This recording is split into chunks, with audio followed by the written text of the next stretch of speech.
Voici ci-dessous, traduit pour vous en français, la partie finale du livre du savant malade José Delgado, un véritable nazi qui a testé sur des animaux et sur des êtres humains les implants cérébraux à radiofréquence qui permettent le contrôle du corps, de l'esprit et du comportement.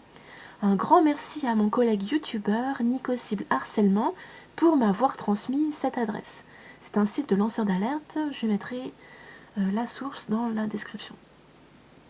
Nos connaissances actuelles des bases physiochimiques de l'activité biologique, de l'activité du vivant, qui possède une vaste bibliographie, permet d'énoncer les 3 principes suivants. En premier, toutes les manifestations comportementales, y compris leurs aspects mentaux, nécessitent l'existence d'ondes de négativité accompagnées par des changements électriques et chimiques au niveau cellulaire. Donc tout comportement humain ou animal est le produit d'aspects d'activité électrique et chimique au niveau cellulaire. Deuxième point, une dépolarisation membranaire, donc une manipulation de la cellule, artificiellement induite par des moyens chimiques ou électriques, peut être suivie par des manifestations comportementales observables. Troisième point, bien que la complexité de ces réponses soit extraordinaire et que bon nombre de leurs aspects soient inconnus, les explications sur l'activité motrice du comportement et sur l'activité psychique ne nécessitent pas d'esprits vitaux. Donc c'est comme dans les films de zombies, on n'a pas besoin de l'âme des gens pour manipuler électriquement et chimiquement leur corps, manipuler toutes leurs émotions, leurs comportements et leurs actions. C'est comme si l'âme était prisonnière du corps sans pouvoir s'exprimer à travers ce corps, à travers ce mode de transport sur Terre, ni aucun autre principe métaphysique parce qu'elles sont liées à des lois physiques et chimiques qui peuvent être étudiées expérimentalement. Alors ça a l'air d'être mise en scène, enfin étudié, expliqué de façon très froide. C'est parce que je suis en train de lire certains extraits du livre de ce monsieur, un savant qui fait partie des scientifiques de l'ombre, qui a fait beaucoup d'expériences sur les êtres humains et les animaux. Fait expérimental. Chez des patients, la stimulation du cerveau lors d'interventions chirurgicales ou avec des électrodes implantées pendant plusieurs jours ou mois a bloqué le processus de la pensée, a entravé la parole et le mouvement ou dans d'autres cas a provoqué des émotions.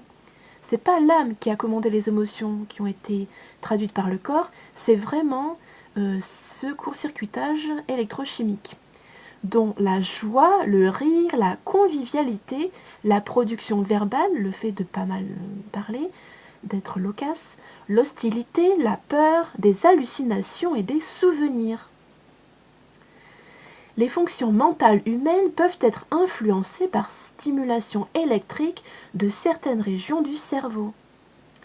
Les fonctions autonomiques et somatiques, le comportement individuel et social, les réactions affectives et mentales peuvent être provoquées, maintenues, modifiées ou inhibées, à la fois chez les animaux et chez l'homme, par stimulation électrique de certaines structures cérébrales. Le contrôle physique de nombreuses fonctions du cerveau est un fait prouvé. Il s'agit d'écrits qui ont été publiés il y a plus de 40 ans maintenant. Mais les possibilités et les limites de ce contrôle sont encore peu connues officiellement. Les conclusions qu'une communication directe peut être établie entre le cerveau et l'ordinateur, c'est le projet de transhumanisme, notamment qui s'appelle Projet 2045, contournant les organes sensoriels normaux et aussi que l'apprentissage automatique est possible en envoyant des signaux directement dans les structures neuronales spécifiques sans participation consciente. Donc c'est complètement un court-circuitage de votre cerveau. Nos connaissances actuelles concernent le codage de l'information, les mécanismes de la perception et les bases neuronales du comportement sont tellement élémentaires qu'il est hautement improbable que les mises en corrélation électrique des pensées ou des émotions puissent être recueillies, transmises et appliquées par l'électricité à la structure appropriée d'un autre individu afin d'être reconnues et de déclencher des pensées ou émotions apparentées. Et bien là, on parle des robots humanoïdes qui pourraient jouer un simulacre d'humanité en fait. Il est cependant déjà possible d'induire une grande variété de réponses, depuis des effets moteurs jusqu'à des réactions émotionnelles et des manifestations intellectuelles, par stimulation électrique directe du cerveau. De plus, plusieurs enquêteurs ont appris à identifier des schémas d'activité électrique qu'un ordinateur pourrait également reconnaître, localisés dans des zones spécifiques du cerveau et liés à des phénomènes déterminés tels que la perception des odeurs ou la perception visuelle des bords des objets et des mouvements. On a exprimé la crainte de ces nouvelles technologies portent avec elles la menace d'éventuels contrôles à distance des activités cérébrales de l'homme par d'autres hommes, des contrôles non désirés et non éthiques. L'implantation d'électrodes a introduit de nouveaux problèmes. Est-il faisable de provoquer des performances de type robotique chez les animaux et les êtres humains en poussant les boutons d'un radiostimulateur cérébral à distance? Les pulsions, les désirs et les pensées pourraient-ils être placés sous le contrôle artificiel de l'électronique? La personnalité peut-elle être influencée par stimulation électrique du cerveau? L'esprit peut-il être contrôlé physiquement? Les puces cérébrales peuvent donc contrôler un individu physiquement, ainsi que son mental et son comportement. On peut même les utiliser comme armes, retarder les battements du cœur, voire arrêter les battements du cœur, accélérer ou ralentir la respiration, contrôler l'activité de chaque organe du corps ainsi que sa tension, mais aussi provoquer de la douleur chez les individus. Les puces implantables, sous-cutanées, neurales, cérébrales, sont un danger abominable. Nous en avons toutes les preuves. Les scientifiques de l'ombre parlent de bloquer l'expression de l'âme par court-circuitage cérébral. L'anxiété, la peur et la violence peuvent être provoquées par stimulation électrique du cerveau chez les humains.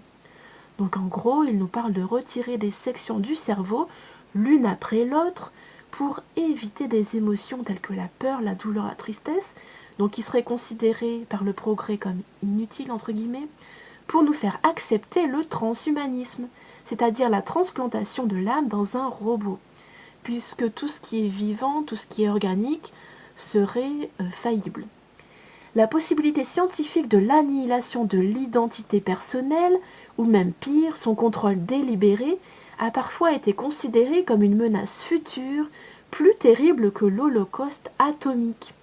Même les médecins ont exprimé des doutes quant à la propriété de la manipulation de la psyché, maintenant que l'identité personnelle devrait être inviolable, que toute tentative visant à modifier les comportements des individus est contraire à la morale, à l'éthique, et que la méthode et la recherche qui y sont associées, qui peuvent influencer le cerveau humain, devraient être interdits.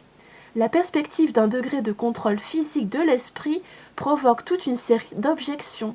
Des objections théologiques, parce qu'elles affectent le libre arbitre, des objections morales, parce qu'elles affectent la responsabilité individuelle, des objections éthiques, car elles peuvent bloquer les mécanismes d'autodéfense, des objections philosophiques, car elles menacent l'identité personnelle. A plus.